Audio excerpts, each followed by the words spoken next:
Okay, so now it's time to get into the tools.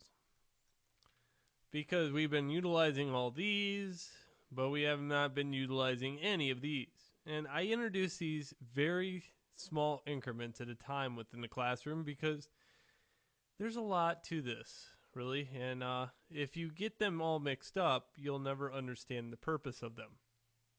So, first off, we have to have a good geometry lesson, bad geometry lesson. And I love this doing this. Okay, let's take a box for example. It is produced of all quads, and it's perfect. Okay? Now, let's take the ball for example. It is not so perfect, but it's still renderable.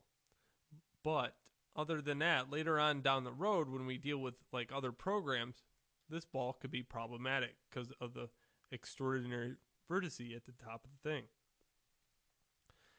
Okay, that extraordinary vertice is there because it comes together in many triangles. Okay, other things produce an extraordinary vertice, but for right now, that's an extraordinary vertice. Same with this extraordinary vertice. Top of this, bad. Okay, well, I'm having fun with this. Okay, so next, let's say we want to take this and produce it into a non extraordinary vertice ball. We can just go mesh, smooth.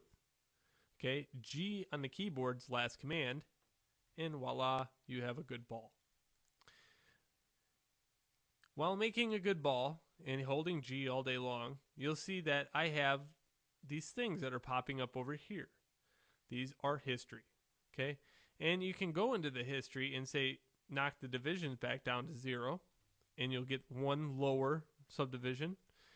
And if you keep continuing to page through these and going to the divisions and hitting 0, you'll keep continuing to go through them and lowering it down, which is a pain.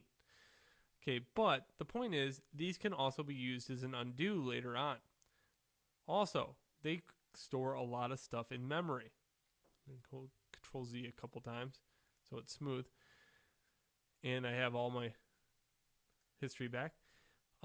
What you have to do is when you manipulate an object to the point of death, you have to go in here and say edit, delete by type history. Or if you get a lot of history going and you have a slow machine, it's going to be very, very slow. I have all the polygons and all the history of every polygon on here to deal with. Bad. But in the long run, this is a good ball because it does not have an extraordinary vertice. This is very good in later applications. I make a lot of goofy stuff out of this.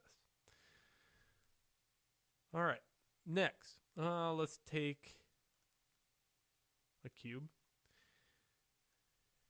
And we're going to take it and make a cylinder out of it. Mesh, smooth. Okay, again, all quads. Very good. Object, let's scale it up. Let's go to the vertice of it. Take all the vertices and flatten them out. Take all these vertices, flatten them out, just like that. Okay, also, you could get it perfect if you're in your side or front, if you wanted to. And here, let's click and drag this in. I have a cylinder, a very low polygon cylinder that's good for sculpting and good for building different forms within Maya. Again, I would choose this any day of the week. This, however, needs a little bit of repair, which, I'll show you here in a little bit. Okay, because this has an extraordinary vertice also. The problem is repairing this, I have to introduce like 6 tools just to do that. Okay, so let's kind of just focus on, the cylinder, the ball, and the fact that when you go like this and mesh smooth this item, it turns into a ball. Maybe we don't want that either. We want to get it to the point where when we mesh smooth stuff, it stays true to its form. Okay, so that's more about that in the next movie.